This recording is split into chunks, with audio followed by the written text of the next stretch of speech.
Bonjour à tous, nous revenons encore une fois pour parler en profondeur de pratique de l'intelligence artificielle, surtout que nous sommes très conscients que l'intelligence artificielle est sous une lancée que plus personne ne peut arrêter.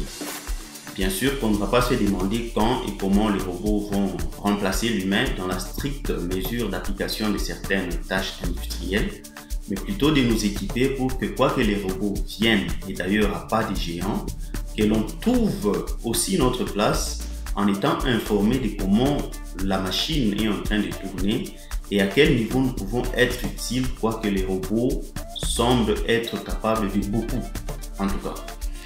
Alors, ici, aujourd'hui, nous parlerons des 3 traits de personnalité qu'un scientifique des données devrait faire preuve, parce que la science des données est une sous-branche de l'intelligence artificielle. Alors, la data science, comme on le dit, c'est une discipline où nous gérerons un ensemble de données, de grandes quantités, de grands volumes de données, question de nous permettre de faire des prises de décision qui ne reposeraient jamais, comme jadis, sur l'intuition ou carrément sur l'émotion. Alors, le premier trait de personnalité, comme vous le savez, nous parlons de la science des données. C'est que déjà qui dit science, c'est que le mot scientifique est un mot qui est fort de perception, dans la mesure où un scientifique fait référence à un homme curieux et qui pose des questions pour aboutir à identifier un problème, et une fois le problème identifié, il déploie un raisonnement logique dans sa résolution. Et déjà là, nous comprenons que la science est une question de découverte et de consolidation des acquis. Alors, à ce niveau, nous comprenons déjà que le premier trait d'un scientifique des données, c'est la curiosité scientifique.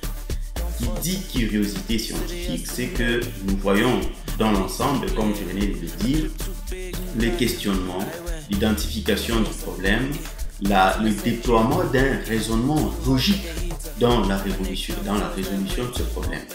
Alors cela me pousse du coup à aller au deuxième trait de personnalité qui est la passion envers les données. En fait, nous sommes censés être curieux, oui, mais aussi passionnés. Parce que qui dit passionné, c'est que la masse d'informations que nous gérons, surtout dans la plupart d'entreprises, est une masse ahurissante.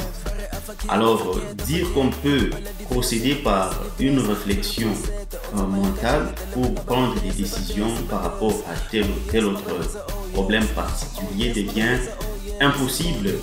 Déjà, vous vous rendrez compte que la masse d'informations qui sont publiées, par exemple, sur un réseau social comme Facebook, comme Twitter, comme YouTube, en une journée, est carrément difficile à gérer s'il s'agissait des humains.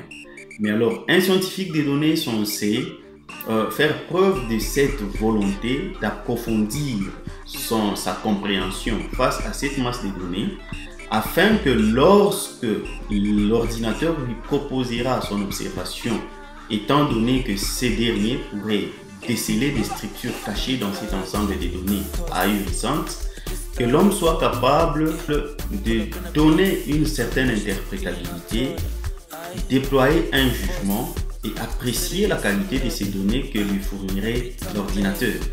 Et cela me pousse au tout dernier trait de personnalité d'un scientifique de données, c'est cette pensée critique. Alors c'est un approfondissement de l'ambition ou carrément de la passion d'un scientifique de données, c'est que la pensée critique devrait être omniprésente dans le chef d'un scientifique de données, étant donné que malgré que l'ordinateur est capable de nous fournir des interprétations précieuses, ces dernières pourraient toujours être entachées d'imperfections, de distorsions ou carrément de biais. Et donc, dans la prochaine vidéo, il est possible que je vous parle clairement de ce que nous appellerons le biais algorithmique. Merci, bonne journée à tous.